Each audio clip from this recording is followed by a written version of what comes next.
What could we all achieve if we believed change was possible?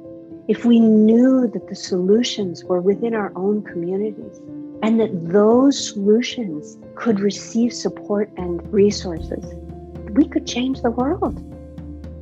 Hi, Vicki Robin here, host of What Could Possibly Go Right, a project of the Post-Carbon Institute, in which we interview cultural scouts, people who see far and serve the common good, and social artists, people who feel deeply and create on behalf of the human future. And our guest today is Dr. Kinari Webb. She is the founder of Health in Harmony, an international nonprofit dedicated to reversing global heating, understanding that the rainforests are essential for the survival of humanity, and a co-founder of Alam Sehat Lestari, ASRI. Dr. Webb graduated from Yale University School of Medicine with honors and currently divides her time between Indonesia and the United States. Health in Harmony's mission is to recognize the inextricable link between human and environmental health and focus on providing healthcare as an incentive to protect natural resources. While studying orangutans in Gunung Palung National Park in Borneo in 1993, Kinari Webb saw both devastating threats to the rainforest and the deplorable lack of healthcare in the local communities living in the park. After completing her medical training, she returned and spent a year traveling around the country, looking for ways to help reduce the damage to the rainforest and to the villagers who lived within it. Today, the clinic she founded provides affordable health care for the communities of Gunung Palung and has not just improved the lives of the residents, but also introduced alternative income sources and dramatically reduced illegal logging in the rainforest. Dr. Webb was honored as an Ashoka Social Entrepreneur Fellow in 2014 and with the Rainier Arnold Fellow through the Mulago Foundation in the same year. And now here's my conversation with Kinari Webb. Welcome to What Could Possibly Go Right.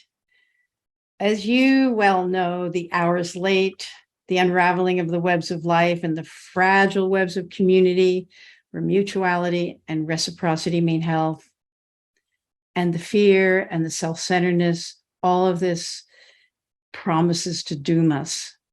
And you do amazing work in restoring rainforests through radical listening to what people there say they need rather than what the experts from the global north impose. And you are a woman who also has the courage to deeply listen within to your dreams, to your own health crises, to your entrenched beliefs that are holding a sword of Damocles over your own head. So our listeners, sometimes we call them the walking worried, who know enough to get our predicament and yet who struggle to see clearly and act courageously in the murky present.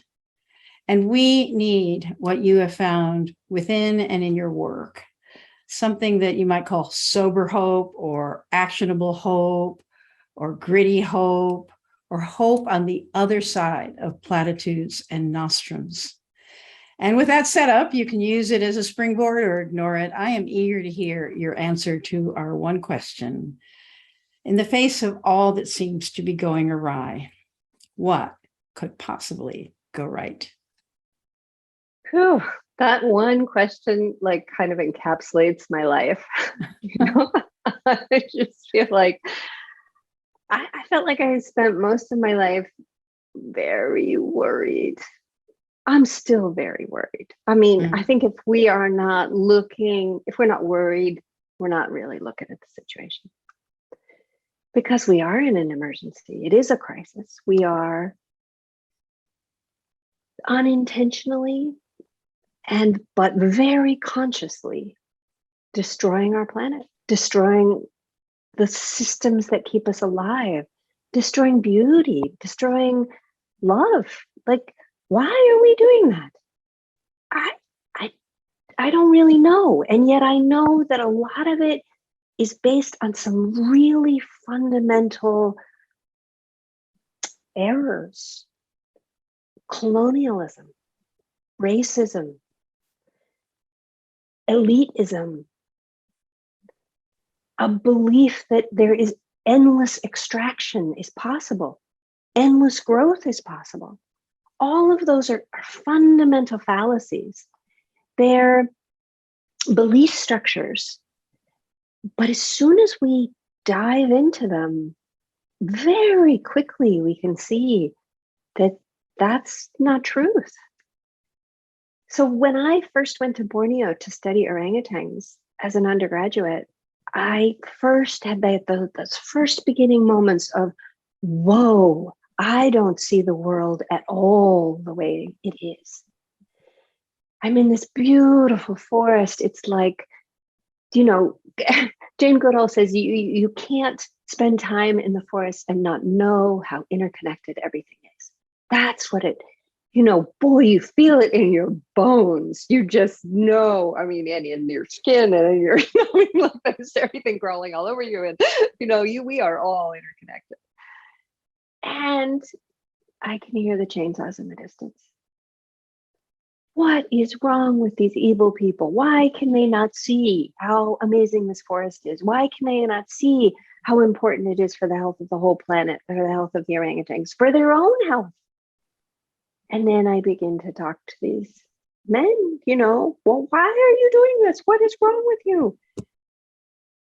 And to have them say that healthcare was one of the primary drivers.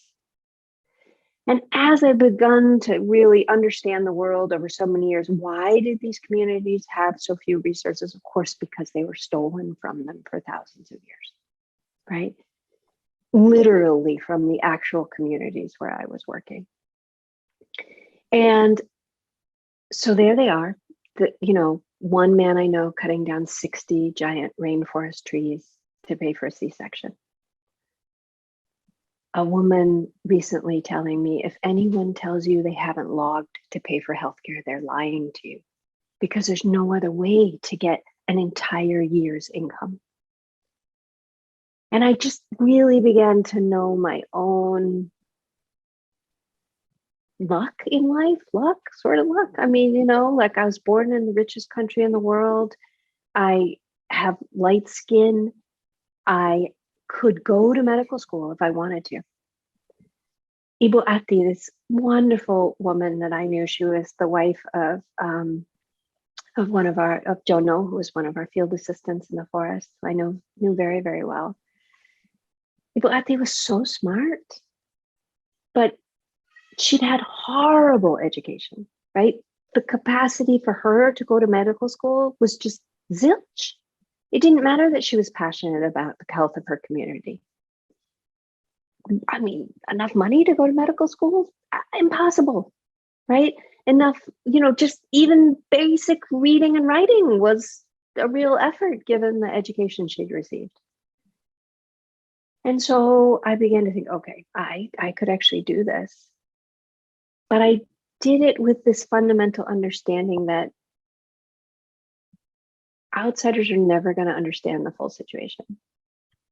When I say to people that people in communities, now I understand, all over the tropics, all over the global south, are having to trade their long-term well-being for their short-term well-being. And in fact, that happens in this country, right? It happens all over the world. When people are in that situation, they know that they're making choices that are not going to benefit our future. We all do it. I just had a C-section a couple of years ago, year and a half ago. My family would have done whatever it took to get that for me. And I would have been grateful for it. And I wouldn't have wanted that to mean destroying the future. But for these communities, that's often what ends up happening. So that's like kind of where we are in some ways. So what could be better, right? So we did this process I call radical listening. After I finished medical school, we went back. I teamed up with all these amazing Indonesians, and we, especially my co-founder, Hatla Nampasungu, and we just listened. We listened to all the communities around the park. What would you need as a thank you from the world community for protecting this precious resource? I see this as reciprocity. It's It's an indigenous concept. It's an alternative to a capitalist way of seeing the world. We all have something to give. And when you give gifts to each other, mutual gifts, those gifts are bigger on each side. They just keep getting bigger. It's actually a beautiful way to run the world. So I said, what would you need as a thank you from the world so that you can guard this precious rainforest and you can thrive? They said healthcare access, which I knew because I've been talking to these communities for a long time. And then they said they needed organic farming training. Like, what? This just seemed like the strangest thing. But they said, look, our traditional form of agriculture, which is slash and burn, it was working well when there was lots of forest and not many people. It doesn't work anymore.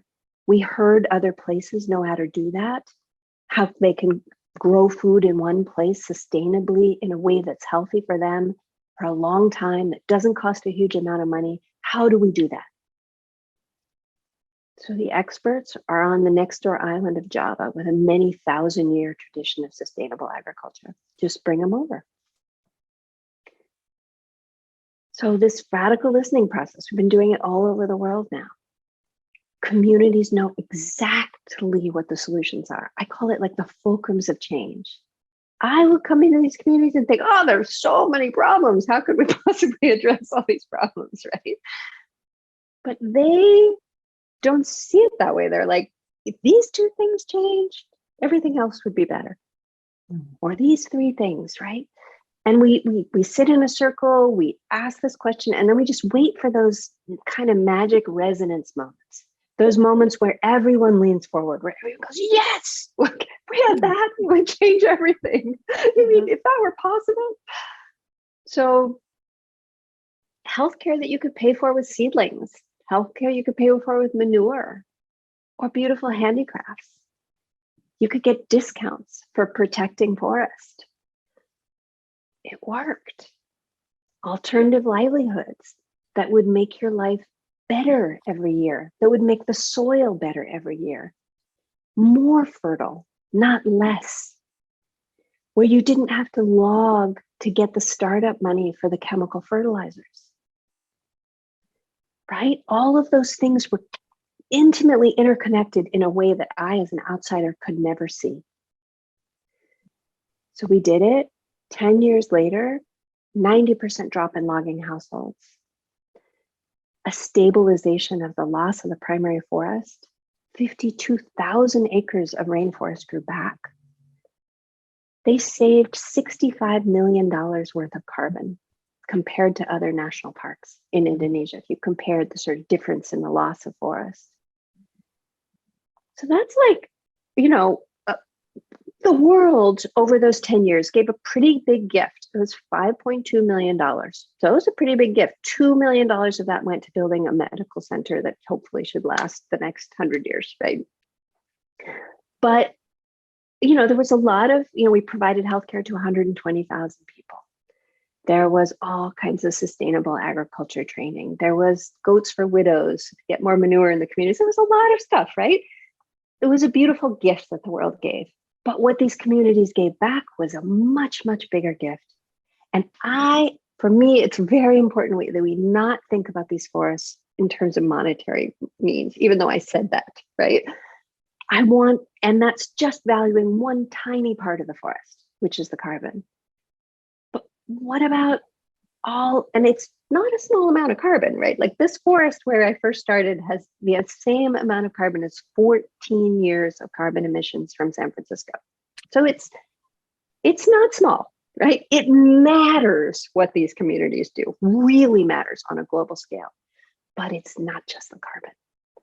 It's the flying rivers. It's the way that these forests create rain halfway around the planet.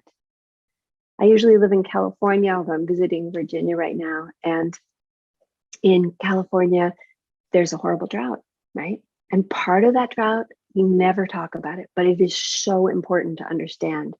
It's from the loss of the forest in the Amazon, but also from the loss of the forest in the Congo Basin, and also from even Southeast Asia. Like these flying rivers go all over the planet. And we need to see the world as one beautiful ecosystem that needs all its parts, but it really needs its rainforests. These are absolutely essential ecosystems. If we lose them, it doesn't matter if we go to 100% alternative energies. We must have thriving rainforests. We need to reverse the loss of forest. We're now working in Brazil. They're the indigenous and traditional communities there. It's different there. Those communities are really protecting from the invaders who are trying to come in and cut the forest, right? And it's complicated because those invaders often are doing it also for very basic needs, right? And some of them aren't, but you know, Right. it's complicated. But those, like, we're working in a region right now that's the size of the UK, and there are about 20,000 people there who are protecting this forest with everything they got. And sometimes if they need healthcare access, maybe making a deal with a logging company, but they really don't want to do that. And if they can get healthcare access and they can get their support and they can get their thank you from the world, they can really protect the forest. Those 20,000 people are some of the most important people on the planet, right? Like, if we lose that forest, it would mean going over the tipping point where eventually the whole Amazon goes to savanna because there isn't enough rain being created by the forest to feed the rest of the forest. So I just feel like the whole world needs to say thank you to these communities, right? In our first site, there was a 67% drop in infant mortality in that first 10 years. And there was across the board improvements in health, total declines in TB, malaria, pneumonia, all these different kinds of diarrheal disease. Some of that was because of healthcare access. Some of that's because the forest is now protected. And some of that is because they have better food.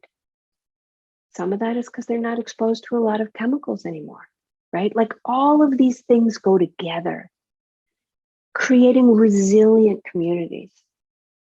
That whole study that I cited was done by Stanford, and they just did another study with us, looking at the resilience during COVID of these communities.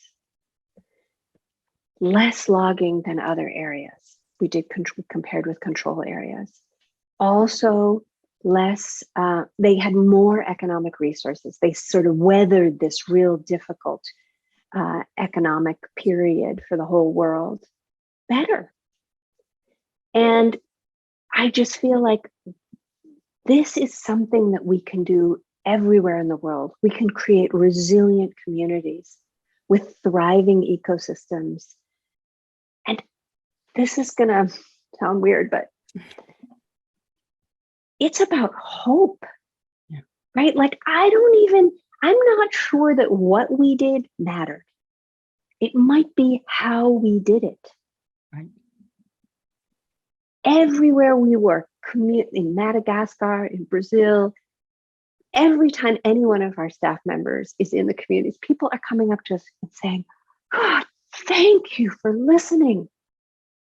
We have worked with organizations for many years and none of them listen to us. People just come in and they think they know what the solutions are, and you're just wrong. Or even if they were right, even if they implemented the same thing that the community said they wanted, it's different when the community themselves says, these are the solutions. Then they feel like, look at what we did. We knew exactly the right solutions. They were implemented through reciprocity, not through charity. We gave something to the world. We received something in gratitude. That's a very different relationship. And give us the next problem. Like, we can take on anything. Right. One community leader, he says to me, we are the pathfinders for where the world needs to go, to how to live in balance with our earth. And now we want to teach the world. And that's what I feel like. It's what could we all achieve if we believed change was possible? If we knew that the solutions were within our own communities and that those solutions could receive support and resources, we could rock it. We could change the world. We could heal our ecosystems. We could provide healthcare to the whole world. We could have much greater equality. We could thrive. I mean, that's really what I didn't believe that until I saw it with my own eyes. I saw it change. And not just in Indonesia, we're now seeing it in Madagascar. And people told us, man, if you could be successful in Madagascar, this can work anywhere in the world. Because Madagascar is poor in a way I have never been anywhere else in the world. Poor where one family in an entire community might have a pair of shoes, not even flip-flops. No one in an entire region owns even a bicycle. No electricity. Like, there are not that many places in the world that are that poor. And they're losing 90% of their forest. It's heartbreaking, and yet we are seeing that reverse. And we are seeing communities say, look at us, we're not afraid of the hunger season anymore. Look at how healthy we are. Look, our children are in school, right? Like that. And now we really, already it looks like we're kind of collecting more data at the moment, but it looks like the forest loss is really stopping. And the communities are trying to come at it from lots of other different directions. They're now saying to us, like, okay, now we got to deal with the charcoal problem, right? Like, okay, now we dealt with the most emergency things. Now let's deal with the charcoal problem.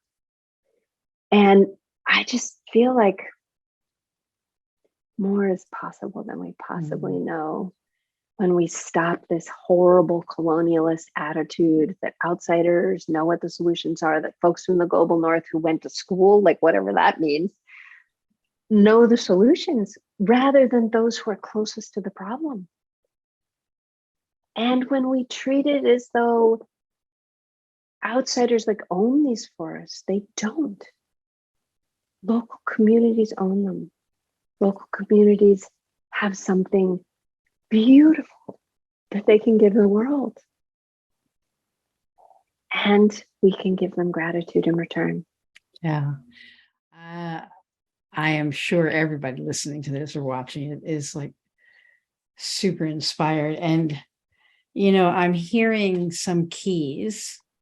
And then, so I'm going to name some of the keys that I heard from you, being a nice Western mind and extracting from the beautiful story a few intellectual points that we can replicate, in studies in the North. Yeah, exactly.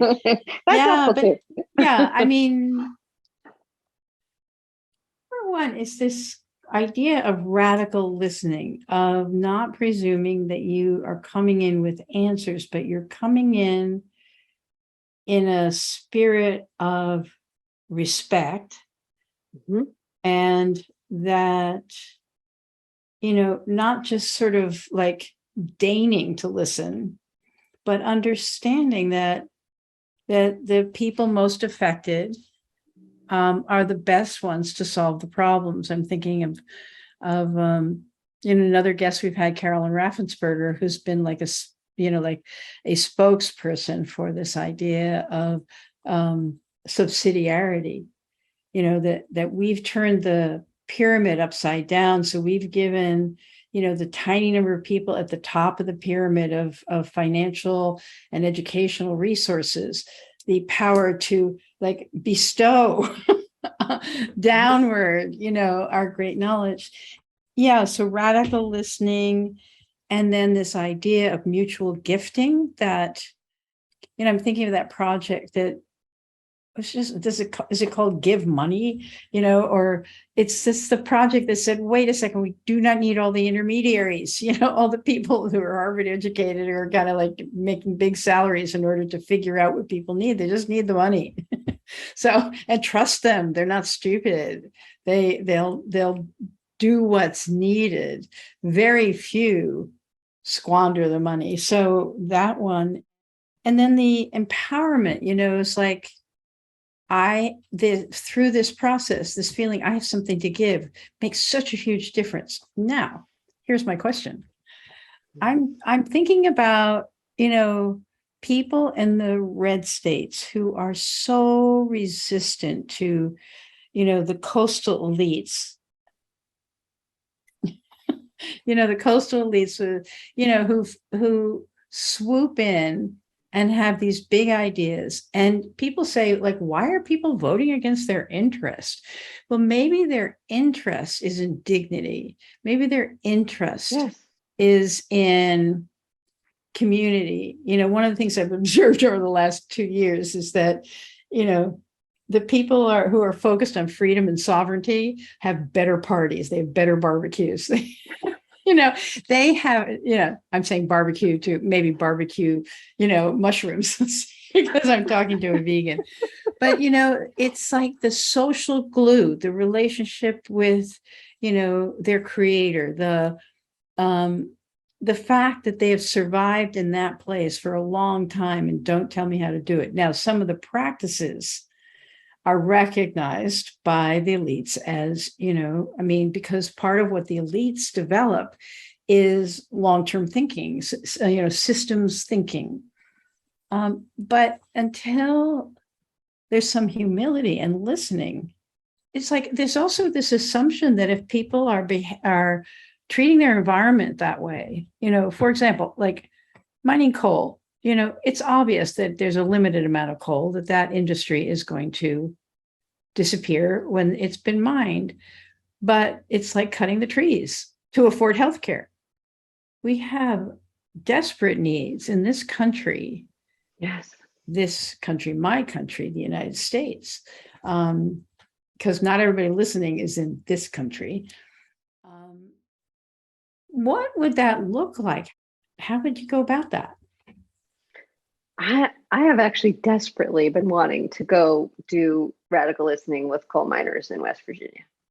I picked it off your mind. Yes. Because I think it's a very, very similar problem, right?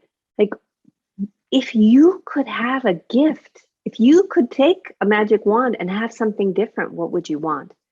And I would be so surprised if people said, we really just want to be coal miners for the rest of our lives. We want our lungs to be destroyed. We want, our children to then go work in the coal mines. Like, I am certain it's not what they want. But what they do want is well-being, right? Mm.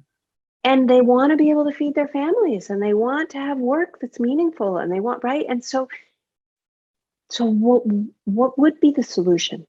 And not as outsiders to come in and say it's this, right? What do you see as the solutions? And I bet they have them.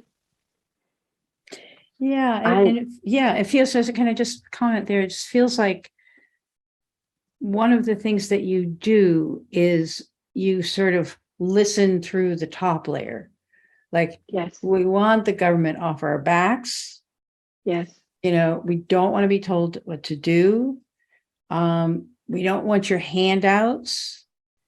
We want to continue what we're doing. I mean, I think that would be the top layer because, as you know from your personal health crises, the top layer is get me out of here, get me out of this pain, get me out of this like death sentence. So the first layer is get me out of here. It's almost like the first aid.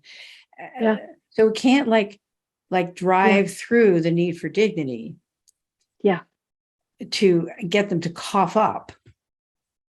Any of us to cough up answers. It's a way deeper process. So is that the radical listening just stays with it until that magic moment when bing, we hear it?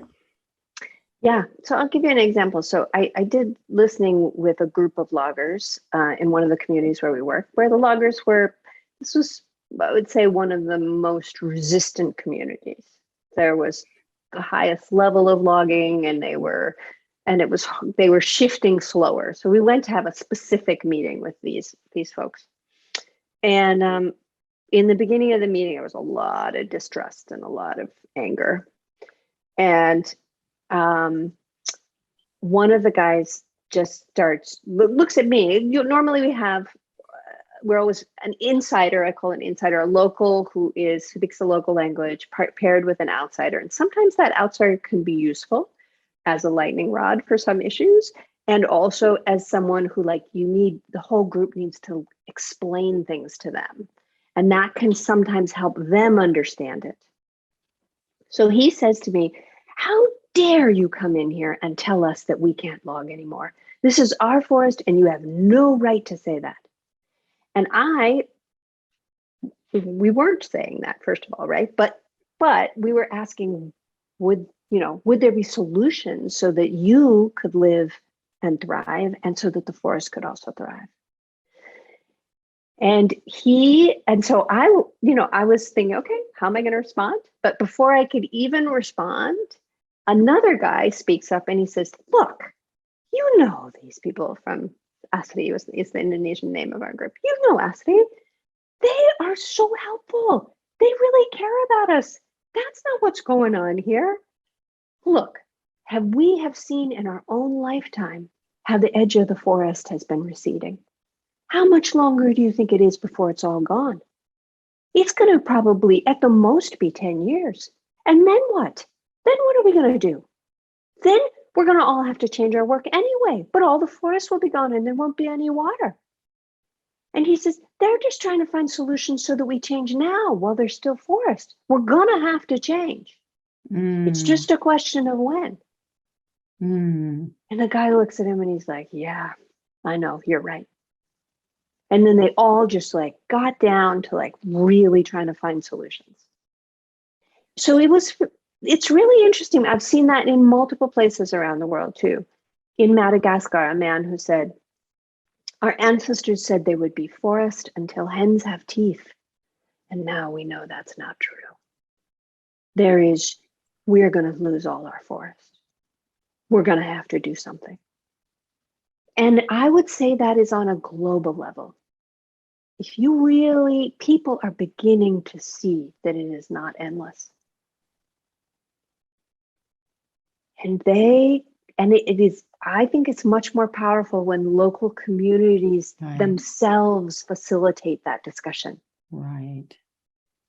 It's like a readiness. And so you perhaps the first layer of listening is dealing with the suspicion, and perhaps the community isn't ready because it's still working for them. So there's this somehow sweet spot, which I think we are in, Yes, or bitter spot, if you will. There's a bitter spot.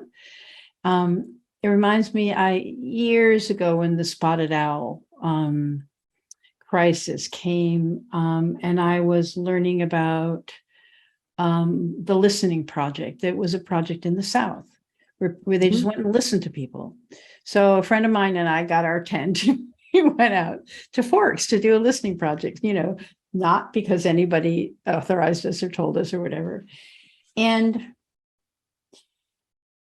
you heard some of number one, there was a logger museum. They wanted to show how beautiful their work was.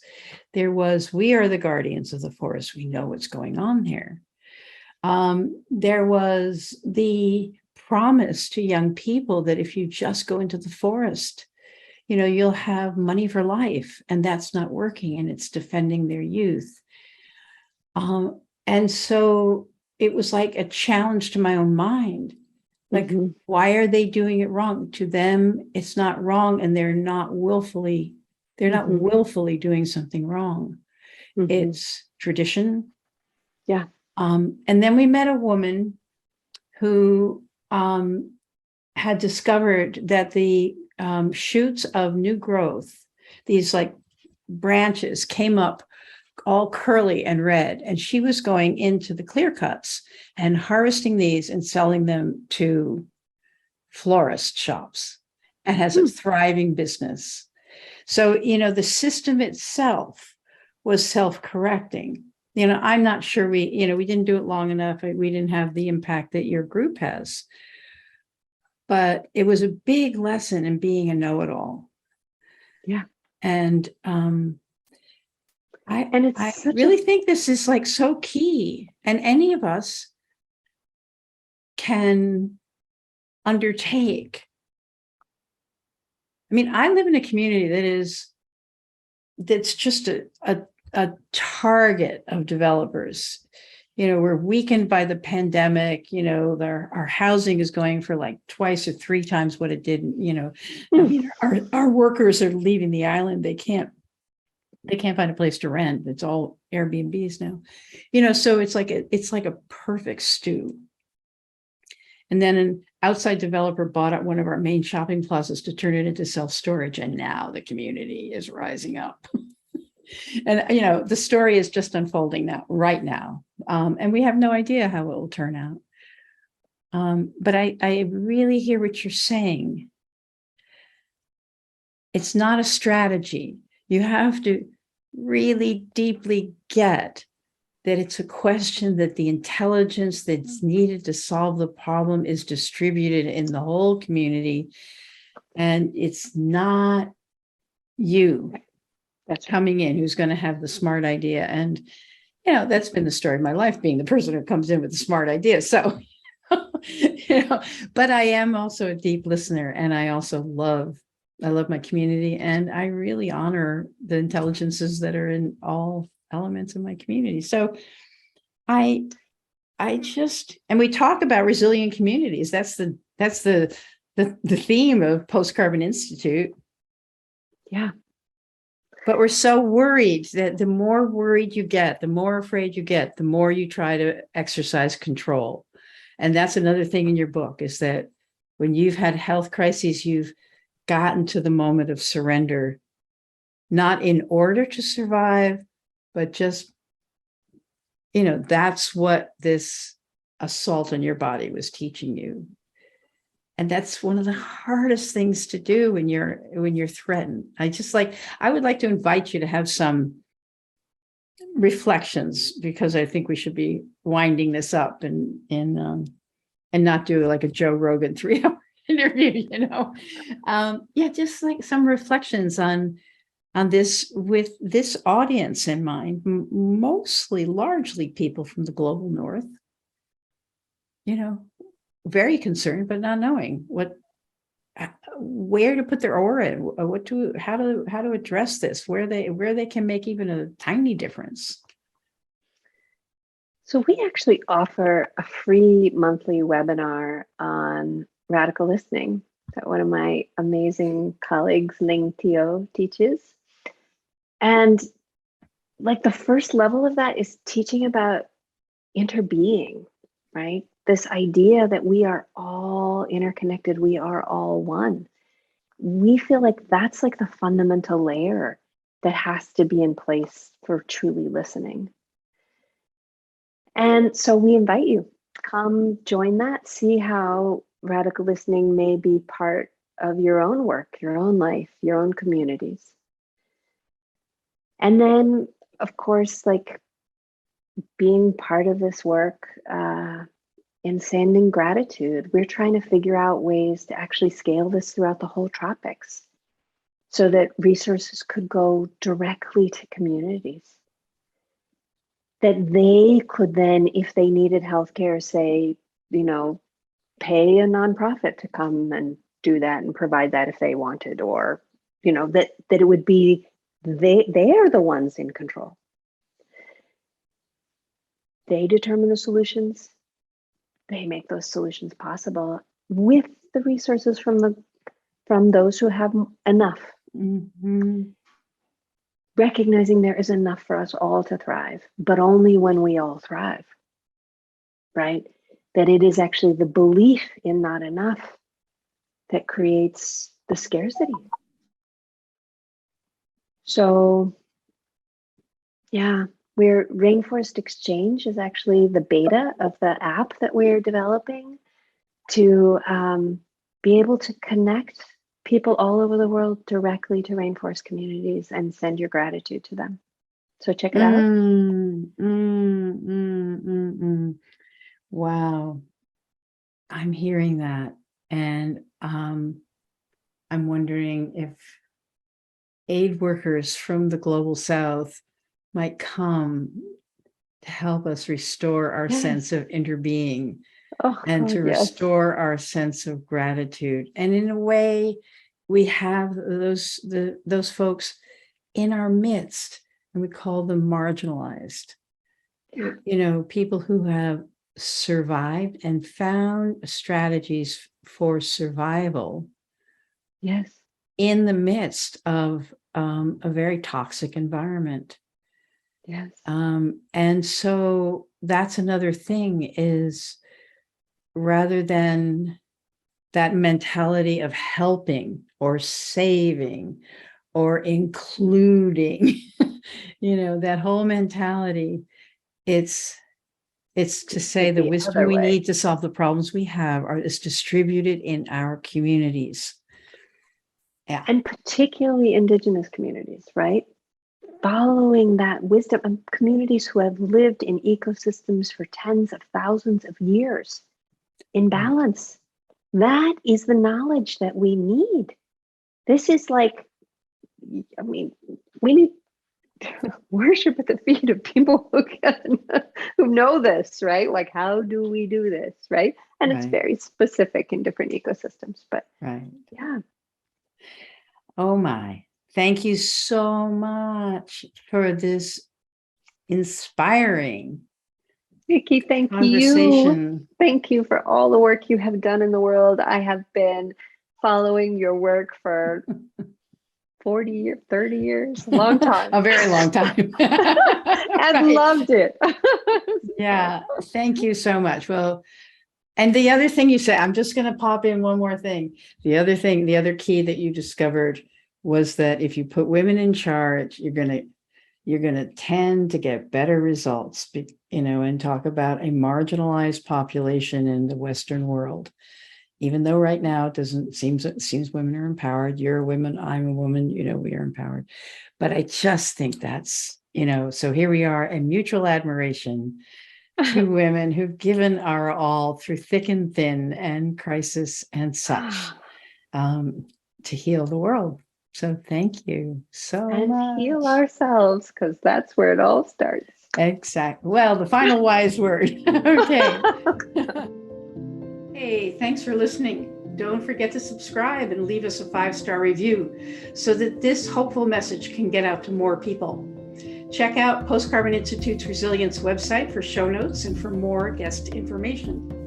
Thanks also to Asher Miller, Amy Burringrud, and Clara Winter of Post Carbon Institute, plus production assistant Michelle Wigg from frugalityandfreedom.com.